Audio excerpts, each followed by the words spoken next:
Thokozani bogogo nomkhulu igama Vusi Mabunda. Umhlaba uMabunda umuhle akacela umuntu ubheka bonke abamcalayo. Igojana lamanzi uVusi Muzi ovusa imizi amanye amadoda. Bogogo nomkhulu le ingoma yenza TV. Ngiyabonga kulabo sebasubscribeile. Uma uwazi ukuthi usengaka subscribe ngicela usubscribe channel yakhula kakhulu. Ngiyabonga isupport yakho.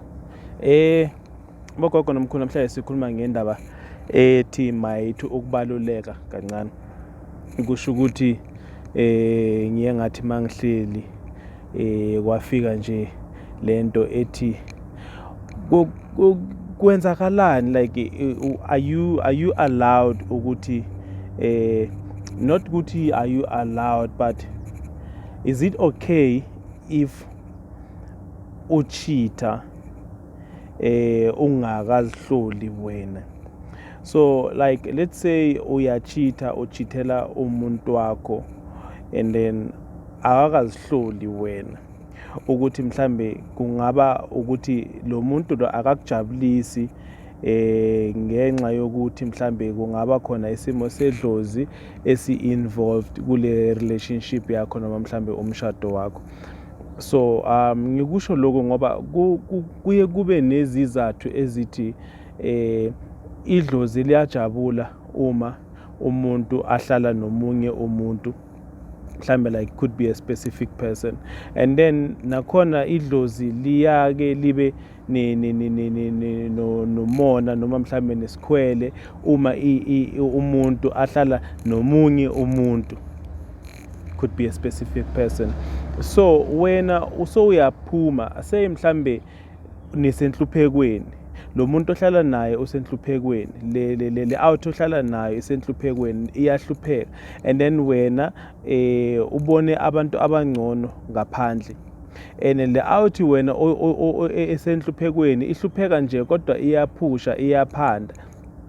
Uyayizwa lento, iyaphanda and then iyazama nayo elifini, bese ke wena ngoba wena uhleli naye and then wena awujabulanga because ufuna lokhu wena okufunayo and yena ngeke akakwazi ukuthi akuprovide lokhu wena okufunayo ngaleso sikhathi, and then wena uyaphuma.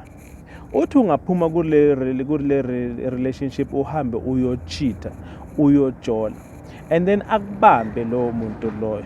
Athi angakubamba bese ke obvious wena into ozoyisho uzothi hayi ngilingosathana, then akubambe athi no it's fine, chubeka nalowo muntu wakho onemali ohamba ngemoto enhle noma mhlambe singathi orich. So uma uqeda la ukuphuma kwakho kube ukupopa kwakhe, ngoba idlozi belingafuni wena kule relationship leyo, ene wena uyaphuma wena kule relationship uyojola, kanti vele idlozi liyajabula wena mawuphuma, and then bese kube ukupopa kwakhe. Neno uma yena sekapopa impilo iya phambili, uhambe uye la uyakhona wena ngoba uthi ufuna ama greener pastures. Uthi ungafika lapho kulowo muntu loyo izinto zakhe zonke zimosheke, zifadalale, ziwe, zithi phansi because idlozi lakhe alikufuni wena. Then wena uzo end up so kuphi, uzo move on and on and on and on and on and on.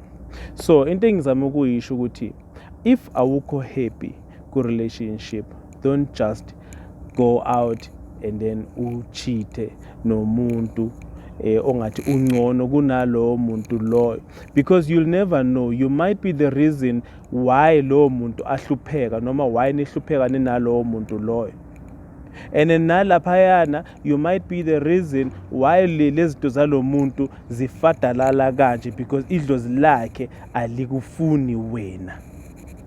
So this goes out to boys and girls.